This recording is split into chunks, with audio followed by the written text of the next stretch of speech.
Get ready, because after Apple's surprise announcement of a new iPad mini, it seems pretty clear that we are getting ready for an all hands-on, all exclusive Mac event where Apple is going to show off the new M4 Macs. And there's already been some pretty major leaks around these MacBooks, including actual hands-on leaked products being shipped to people. Like, there's already videos out there of people using the M4 MacBook Pro, and it actually tells us a lot about what to expect about a brand new base model, and it's all really good news. And there's also some other things we are expecting, including a new M4 Pro and M4 Max MacBook Pro that are going to be extremely powerful, a refreshed M4 iMac, and a brand new redesigned M4 Mac Mini, which actually may be the most exciting Mac of all. Speaking of being a Mac fan, if you plan on buying a new Mac, or if you have one right now and want to make sure it's running efficiently, well, you need to check out the brand new refresh Clean My Mac. And let me say, this version is such a breath of fresh air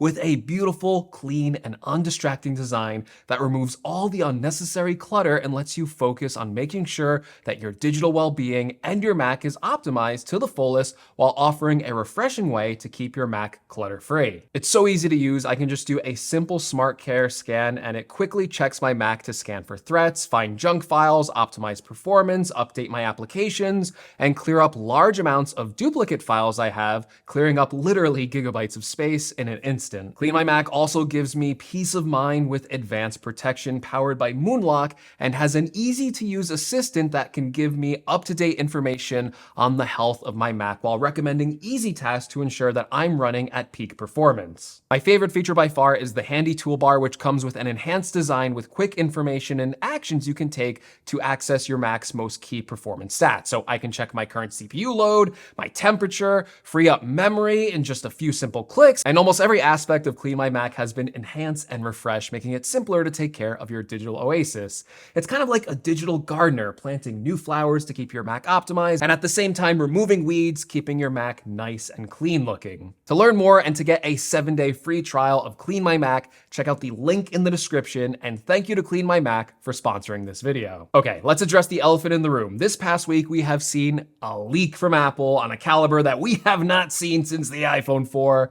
And it might honestly be one of the biggest leaks in Apple history, because users already have, well, I don't know if they're users, they're kind of like thieves. They've got their hands on unannounced and unreleased M4 MacBook Pros, and they have been posting videos on it left and right. So what can we learn from these videos, and why is it good news for anyone looking to buy a new MacBook Pro? Well, the first thing is that all of these leaked MacBook Pros have a certain common configuration. They're all 512 gigabytes of storage and 16 gigabytes of memory. Now, the reason why that certain spec is so damn important is because an earlier leak came out saying that new Macs would ship with 16 gigabytes of memory as standard, and they would be getting rid of the 8 gigabyte configuration. And based on these leaks, that is exactly what seems to be happening with these base models. This would fix a long complaint about base model Macs not coming with enough memory. And this would mean that these new MacBooks will be one of the best values we have seen on a base model, and I don't know how long. I think the last time Apple changed the base memory configuration was back in like 2012. So it is long overdue. Furthermore, we have seen some upgrades on the base model MacBook Pro design that I was not expecting. It's gonna include an additional Thunderbolt port. So the base model looks like it will come with the same 3 USB-C ports, matching the higher-end 14 and 16-inch models. We also have leaked benchmarks from this M4 machine, and they are super, super powerful, with single-core scores of 3,864 and a multi-core score of 15,288. That's 25% faster than the M3 chips, and that is a nice year-over-year upgrade. To make matters even more interesting, a leak from MaxTech shows the M4 MacBook Pro with over a, wait for it, a 50% multi-core performance improvement over last year's M3 model. These things look great. Like, what?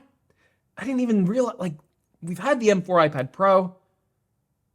I didn't realize it'd be so much more powerful in a new Mac. I hate to make assumptions, but it sounds like the base model this year is going to be a really easy recommendation, and it really sounds like the M4 configuration finally feels like a true Pro configuration without any gotchas. Like, this is going to be such an easy recommendation for potential buyers. I really hope that it comes with 16 gigabytes of base memory, because if it doesn't, that flips everything on its head. Of course, while the base model M4 MacBook has leaked, we still have not seen any leaks for the exciting higher-end MacBook Pros, which we haven't seen the chips for yet. We've already seen the M4 chip in the iPad Pro, so we are expecting more powerful 14 and 16-inch MacBook Pros with a new M4 Pro chip and an M4 Max chip. Now, based on these Geekbench scores for the base model M4, we know that yes, they will have the same power in single-core performance, but in terms of multi-core performance and GPU performance, these Macs are going to be even more powerful, and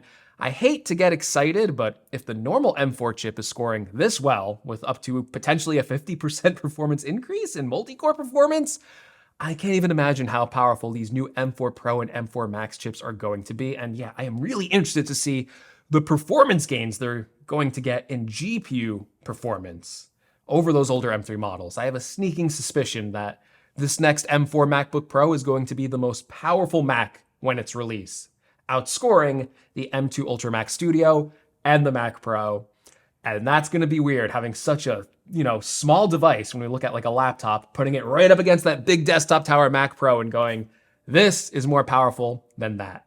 And I don't know how Apple squares that away until they release updated M4 Mac Studios and Mac Pros, which aren't rumored to be coming out at this event. As for other improvements, we haven't seen any leaks regarding any major feature upgrades or design changes over the current models. However, after seeing the base model M4 leaked with an upgraded additional USB-C port, I'm kind of hopeful we'll see another USB-C port added to the M4 Pro and M4 Max models, giving them 4 in total, but that's not really a leak. That's just kind of wishful thinking on my end. Now, MacBooks aren't the only Macs that are getting refreshed at this event, and the most exciting Mac might actually be the Mac Mini, because it's rumored to be receiving its first major design update since 2012. Mark Gurman from Bloomberg is reporting that this Mac Mini will be half the size of the current version, making it much smaller, and it's going to be about 1.4 inches in height. He also says the new Mac Mini will be available in 2 configurations, one with an M4 chip and one with an M4 Pro chip. And the base model M4 chip will be removing the USB-A ports on the back, but it will come with 3 USB-C ports instead, and it will still have the power port, the HDMI port, and I'm guessing the Ethernet port. But the M2 Pro version will kind of get like a Mac Studio style inspired upgrade with 2 additional USB-C ports being added to the front of the device, as well as the 3 on the back. So that might be the one to get if you need a lot of ports. I think another exciting thing about this Mac Mini, again, is that the base model, if it's going to be the same as the 14-inch MacBook Pro base model, that means we will get a configuration of 512 gigabytes of storage and 16 gigabytes of memory. Again, making this a really great value for a Mac desktop. Another Mac that's likely to get an update with an M4 chip is the new iMac. And again, there's no rumors about a design change or any major feature upgrades this year, just a spec bump. But I do think this year we will finally see Apple revamp their Magic Mouse, their trackpad, and their keyboards to finally include a USB-C port. And this will be the final nail in the coffin for their Lightning accessories. Goodbye, Lightning. You had a good run. You had a good run, but it's time. It's time for USB-C. Let's just hope, they're not as disappointing as these USB-C AirPods Max. How could they be disappointing? I don't know. But maybe they don't come in colors, and then it's like, oh no, why'd you do that, Apple? Why'd you take away the colors? Okay, when can we expect this event to take place? Well, sitting here today, Apple has not announced any events unless I uploaded this, and they did, and now this video is kind of like, okay, well, Apple scooped Greg, which could happen, but hey, I'm a little more confident in saying that because we haven't seen an announcement yet, we can probably expect Apple to announce this event either on October 21st or the 22nd, depending on how their mood feels. And then, maybe I'm leaning more towards the 21st because it's the beginning of the week and they've been doing a lot of Monday announcements recently. And then I think we can expect that event to take place on Monday, the 28th, or Tuesday, the 29th, right before Halloween. They kind of capitalize on that last year, calling their event Scary Fast. So maybe they'll rehash some of those themes, get a nice dark mode style Apple event presentation. And then I actually think we'll see those products available to order that day. And we'll probably see the pickup times for those actually that following Friday. So maybe November 1st or at the latest November 8th. Basically, don't expect an event announcement anytime around November 5th or any products to be released around November 5th. It's either going to be before that or after that, because I don't think Apple wants to get release products around an election. It's already crazy enough. We don't need Apple to throw their products into the mix to make it even more crazier than it already is. But that is basically everything that is leaked for this new M4 Mac event, and I think it's going to be a really exciting one. If you like this video, please give me a like. If you want to see more, and we're trying to reach 400,000 by the end of the year, make sure you're subscribed. And as always, thank you so much for watching, and I'll see you all in the next video. Take care, everyone.